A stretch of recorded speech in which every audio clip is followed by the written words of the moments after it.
మనం స్వాధ్యాయం బుక్ రీడింగ్లో భాగంగా సాయి సచ్చరిత్ర నుంచి సాయి యొక్క జ్ఞానాన్ని తెలుసుకుంటున్నాం కదా.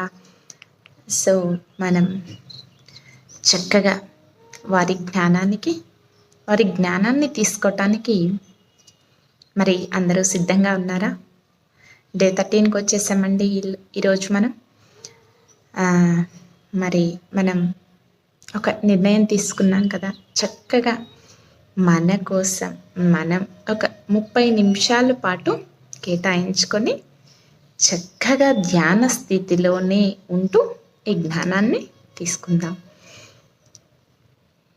సో మరి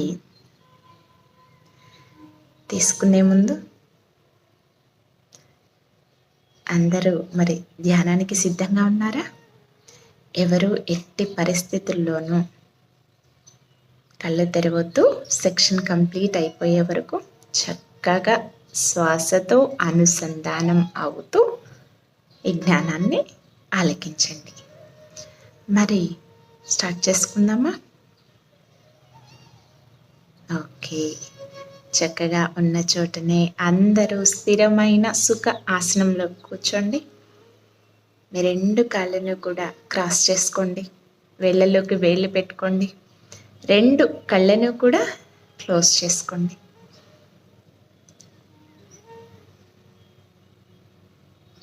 దీర్ఘ శ్వాసను తీసుకోండి.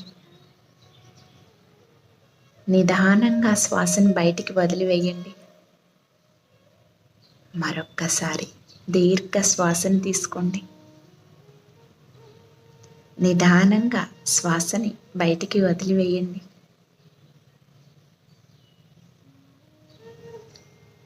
ఇంకొకసారి దీర్ఘ శ్వాసను తీసుకోండి. నిదానంగా శ్వాసని బయటికి వదిలివేయండి.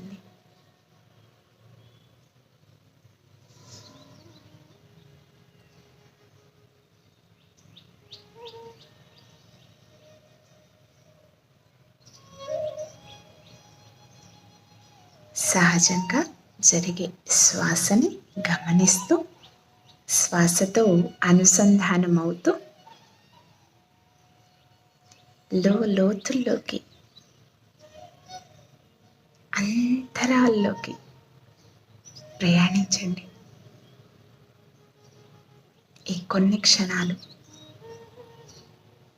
చక్కగా ప్రశాంతంగా మనతో మనం ఉందాం.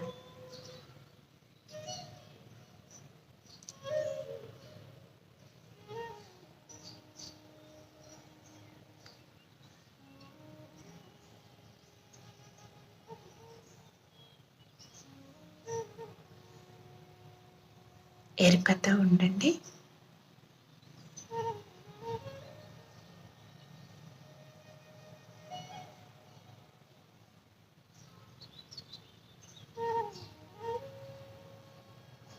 మీ లోపల ఏం జరుగుతోంది, ఎటువంటి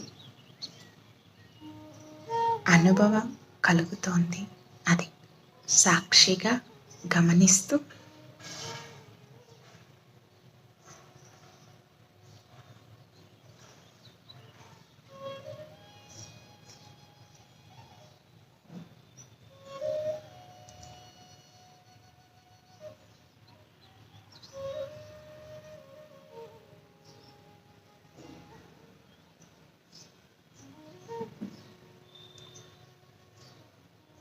ఎరుకని కోల్పోకండి. శ్వాసానుసంధానం, శ్వాసతో అనుసంధానం.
మీ చుట్టూ ఉన్న శక్తి తరంగాలని గమనించండి. మీ లోపలికి వెళ్తూ ఉన్నటువంటి శక్తిని ఎరుకతో గమనించండి.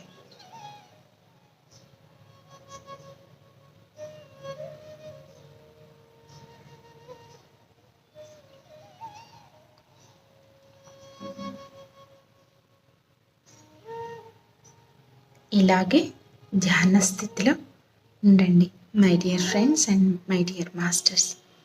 ఎట్టి పరిస్థితుల్లోనూ సెక్షన్ అయిపోయే వరకు ధ్యాన స్థితి నుంచి బయటికి రావద్దు, కళ్ళు తెరవద్దు. చక్కగా నాతో పాటు మీరు కూడా ఈ జ్ఞానాన్ని తీసుకోండి. సెక్షన్ స్టార్ట్ చేసుకుందాం. చక్కగా ఉంటాయి ఈ అధ్యాయంలోని కథలు. దీనిలోని యొక్క జ్ఞానం చాలా బాగుంటుంది. శ్రద్ధగా ఎరుకతో ఆలకించండి. ఓం శ్రీ సాయినాథాయ నమః. శ్రీ సాయి సచ్చరిత్రము 15వ అధ్యాయము. నారదీయ కీర్తన పద్ధతి. చోల్కర్ చక్కెర లేని తేనీరు 2 బల్లులు. నారదీయ కీర్తన పద్ధతి 6వ అధ్యాయంలో షిరిడీలో జరుగు శ్రీరామనవమి ఉత్సవము ఎట్లు ప్రారంభమయ్యను, ఆ సమయంలో హరిదాసును తెచ్చుట ఎంత కష్టముగా నుండేడిది, తుదకు ఆ పనిని దాసగను మహారాజు నిర్వహించునట్లు బాబా శాశ్వతముగా నియమించుట, దానిని ఇప్పటి వరకు దాసగను జయప్రదముగా నడుపుట అనునవి చదువరులు జ్ఞాపకము ఉంచుకొనియే ఉందురు. ఈ అధ్యాయములో దాసగను హరికథలని ఎట్లు చెప్పువారు వర్ణింతును. నారదీయ కీర్తన పద్ధతి. సాధారణముగా మహారాష్ట్ర దేశములో హరిదాసులు హరికథ చెప్పునప్పుడు ఆడంబరమైన నిండు అంగరాకులు వేసుకొనిదరు. తలపైన పాకా కానీ పేట అంటే ఒక విధమైన ఎర్రని మహారాష్ట్రపు టోపీ కానీ పొడవైన కోటు, లోపల చొక్కా, పైన నుత్తరీహము మామూలుగా ధరించేడి దోవతిని కట్టుకొనెదరు. ఈ ప్రకారముగా దుస్తులు ధరించి షిరిడీలో హరికథ చెప్పుటకై దాసగను తయారయ్యను. బాబా సెలవు పొందుటకై మసీదుకు పోయెను. బాబా అతనితో, ఏవోయ్ పెళ్ళి కొడక, ఇంత చక్కగా ముస్తాబై ఎక్కడికి పోచున్నావు అనెను. హరికథ చెప్పుటకు పోవుచున్నానని దాసగను జవాబిచ్చెను. అప్పుడు బాబా ఇట్లనెను, దానికి ఈ దుస్తులన్నీ ఎందుకు? కోటు, కండువా, టోపీ మొదలగునవి ముందర వెంటనే తీసి పారివేయము. శరీరముపై ఈ అలంకారాలన్నీ ఎందుకు? వెంటనే దాసగను వాటినన్నింటినీ తీసి బాబా పాదముల వద్ద నుంచెను. వెంటనే దాసగను వాటినన్నింటినీ తీసి బాబా పాదముల వద్ద నుంచెను. అప్పటి నుంచి హరికథ చెప్పునప్పుడు వానిని దాసగను ఎన్నడూ ధరించలేదు. నడుము మొదలు తల వరకు ఏమీ వేసుకొనేడివాడు కాదు. చేతిలో చిరతలు, మెడలో పూలమాల మాత్రమే ధరించేడివారు. ఇది మహారాష్ట్ర దేశములో తక్కిన హరిదాసులు అవలంబించు పద్ధతికి వ్యతిరేకము. నారద మహర్షియే హరికథలు ప్రారంభించిన వారు. వారు తలపైని, శరీరము పైన ఏమియో తొడిగేడివారు కారు. చేతియందు వీణను ధరించి ఒక చోటు నుంచి ఇంకొక చోటికి హరినామ సంకీర్తన చేయుచు పోవారు. చోల్కర్ చక్కెర లేని తేనీరు. పూనా, అహ్మద్ నగర్ జిల్లాలలో బాబాను గూర్చి అందరికీ తెలియను, కానీ నానాసాహెబ్ చందోద్కరు ఉపన్యాసముల వల్లను దాసగను హరికథల వల్లను బాబా పేరు కొంకణ దేశం అంతయు ప్రాకెను. నిజముగా దాసగను తన చక్కని హరికథల వల్ల బాబాను అనేకులకు పరిచయమునర్చెను.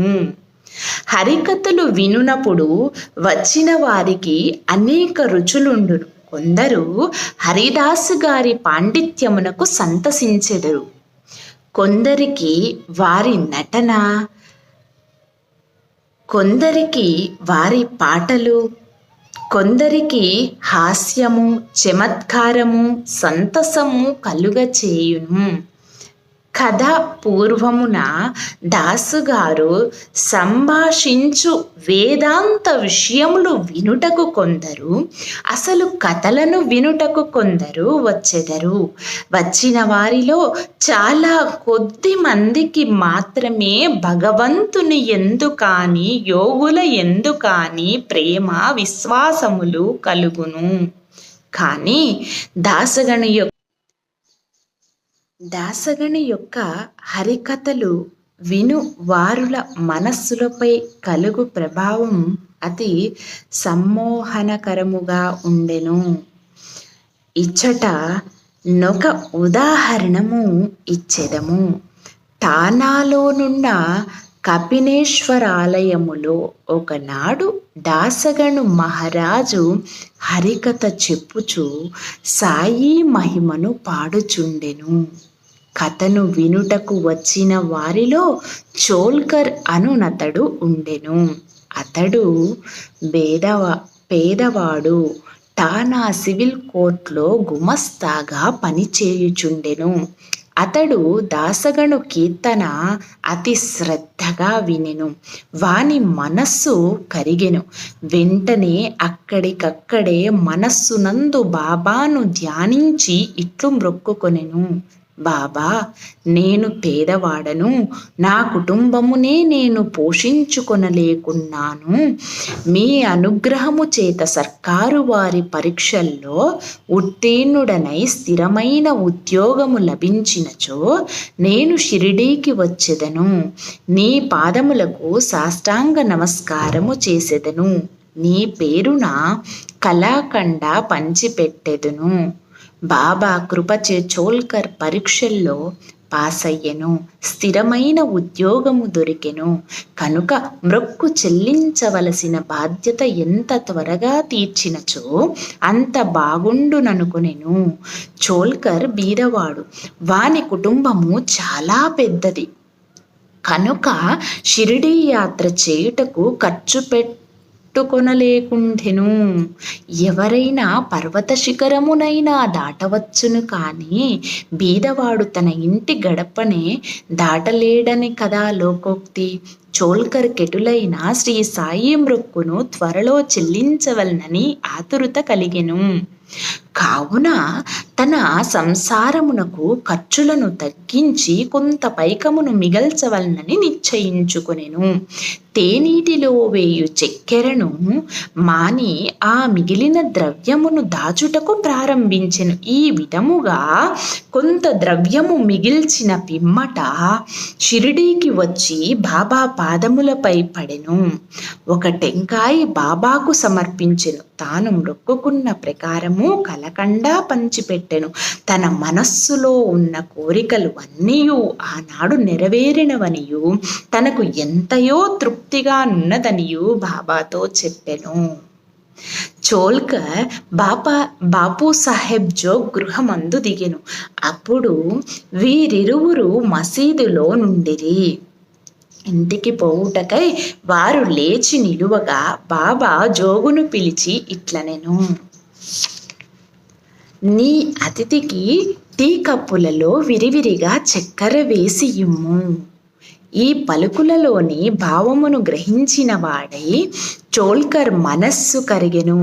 అతడు ఆశ్చర్యమగ్నుడాయెను. వాని కండ్లు బాష్పములతో నిండెను. తిరిగి బాబా పాదములపై పడెను. జోగు కూడా ఈ మాటలు విని టీ కప్పులలో చక్కెర ఎక్కువగా కలుపుట అను దాని భావము ఏమై ఉండునా అని యోచించెను. బాబా తన పలుకులచే చోల్కర్ మనస్సునందు భక్తి నమ్మకములను కలగచేయునని ఉద్దేశించెను.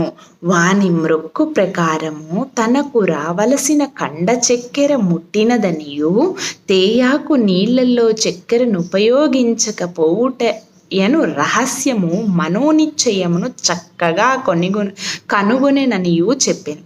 బాబా ఇట్లు చెప్పనుద్దేశించెను. నా ముందర భక్తితో మీ చేతులు చాపినచో వెంటనే రాత్రింబవళ్ళు మీ చెంతనే నుండెదను. నా దేహము నిచటనున్నప్పటికీ సప్త సముద్రముల కవ్వల మీరు చెయ్యుచున్న పనులు నాకు తెలియను. ప్రపంచమున మీకిచ్చం వచ్చిన చోటుకు పోవుడు నేను మీ చెంతనే ఉండెదను. నా నివాస స్థలము మీ హృదయమునందే గలదు. నేను మీ శరీరములోనే ఉన్నాను. ఎల్లప్పుడూ మీ హృదయములలోను సర్వజన హృదయములయందు గల నన్ను పూజింపుడు. ఎవరు నన్ను ఈ విధముగా గుర్తించెదరో వారు ధన్యులు, పావనులు, అదృష్టవంతులు.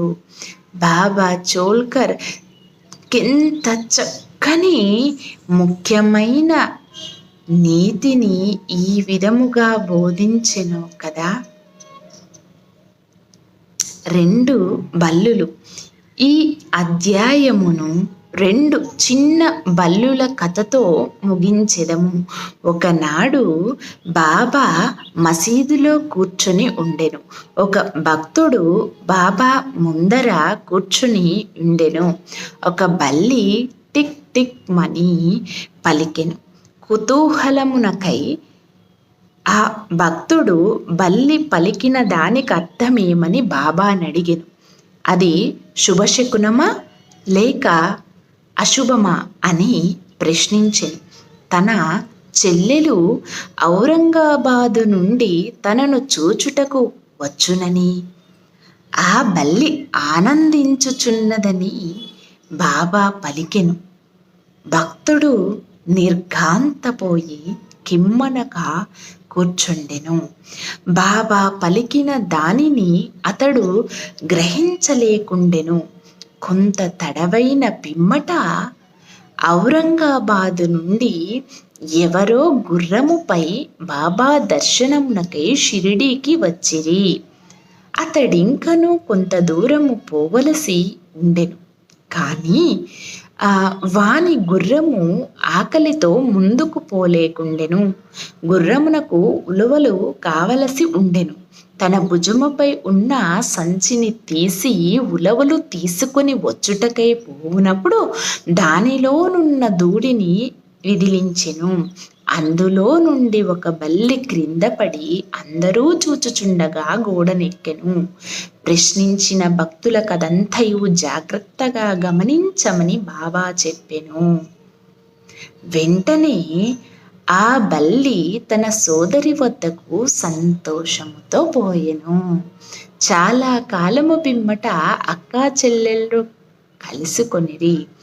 ఒకరికొకరు కౌగిలించుకొని ముద్దాడుకొనిరి. గుండ్రముగా తిరుగుచూ నదిక ప్రేమతో నాడిది. షిరిడీ ఎక్కడా, ఔరంగాబాద్ ఎక్కడా? గుర్రపు రౌతు ఔరంగాబాదు నుండి బల్లిని తీసుకొని షిరిడీకి ఎట్లు వచ్చును? రాబోయే 2 అక్కా చెల్లెళ్ళు కలియురని బాబా ముందుగానే ఎట్లు చెప్పగలిగెను?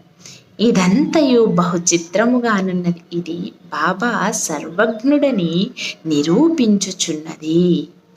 ఉత్తర లేఖనము. ఎవరైతే ఈ అధ్యాయమును భక్తి శ్రద్ధలతో నిత్యము పారాయణము చేసెదరో వారి కష్టములు అన్నీయు శ్రీ సాయినాథుని కృపచే తొలగును. 15వ అధ్యాయము సంపూర్ణం. సద్గురు శ్రీ సాయినాథ్ అర్పణమస్తు. శుభం భవతు. సో ఈరోజు ఇదండి సెక్షన్. మరి ఇంకొక సెక్షన్లో ఇంకా మరెన్నో విషయాలు, మరెన్నో బాబాగారి లీలలు నుంచి ఎంతో జ్ఞానాన్ని తీసుకోవటానికి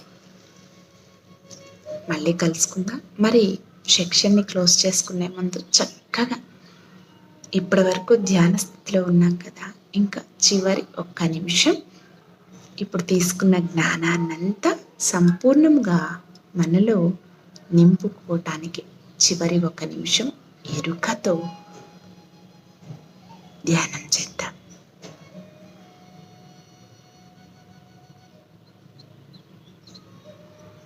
ఈ చివరి క్షణాలు చాలా ముఖ్యమైనవండి.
Okay my dear friends and my dear masters, నిదానంగా సహజ స్థితికి వస్తూ మీ 2 చేతులను కూడా విడదీస్తూ మీ కంటి మీద పెట్టుకోండి.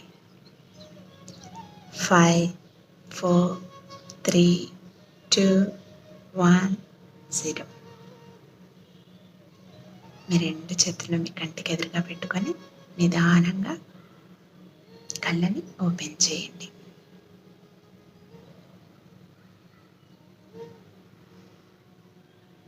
ఎలా ఉంది?